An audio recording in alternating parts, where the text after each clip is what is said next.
So simulan natin dito mga idol, kasi Casimero Cuadro Alas may naghihintay ng kontrata para sa kanyang panibagong boksingerong makakalaban ngayong taon ng 2025, Junto Nakatani. Susunod na ni Casimero, and bago natin yan ipagpatuloy pag-usapan mga idol, please huwag niyo po muna kakalimutan na i-like at subscribe ang ating YouTube channel.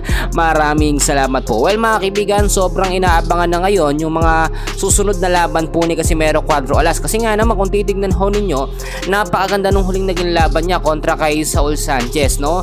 First round lamang yun, o round 1 lamang ang nangyari. Talagang yun ay umingay po sa buong boxing community mga idol, no?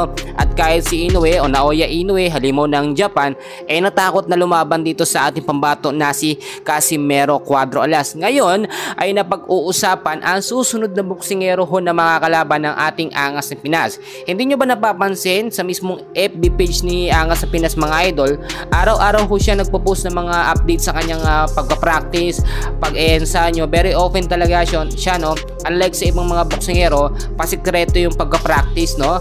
Kahit yung mga sparring ni Angas ng Pinas, pinapakita niya yan sa social media.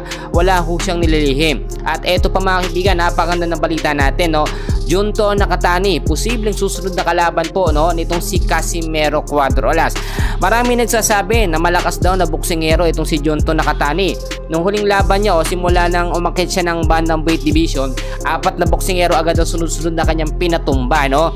At marami nagsasabi na si Angas ng Pinas hindi kinakabahan sa kanya dahil malayo talaga ang kanilang agwat, no? Yan ang sabi ni Casimero mga idol.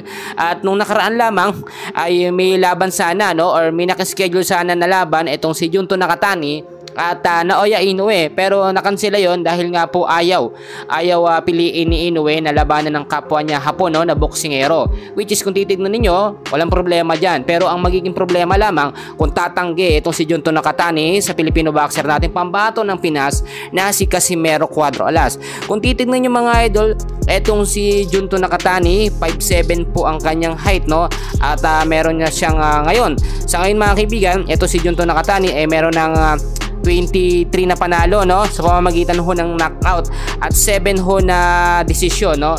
Bali 30 wins na ho siya at wala pang katalo-talo. Samantalang ating Angas ng Pinas, no, kung titignan nyo naman, may 34 na panalo, 4 na talo at 1 draw, no. Halos match lang mga idol, pero para sa akin mas lamang nalapang pa rin si Angas ng Pinas kung ikukumpara natin dito kay Junto Nakatani, no. Kalaki yan ni Inoue. So alam naman natin kapag mga Japanese boxer at kapag dyan din mismo sa bansang Japan na ginanap ang magiging laban, baka magkaroon din ng dayaan. Hopefully magkaiba talaga, no, itong si Junto at si Naoya Inoue para naman hindi lagi napopostpone ng mga laban, no, itong si Angas ng Pinas. So pa yan muna ang update ko, and please huwag na huwag niyong kakalimutan na mag-like and subscribe sa ating channel. Maraming salamat po.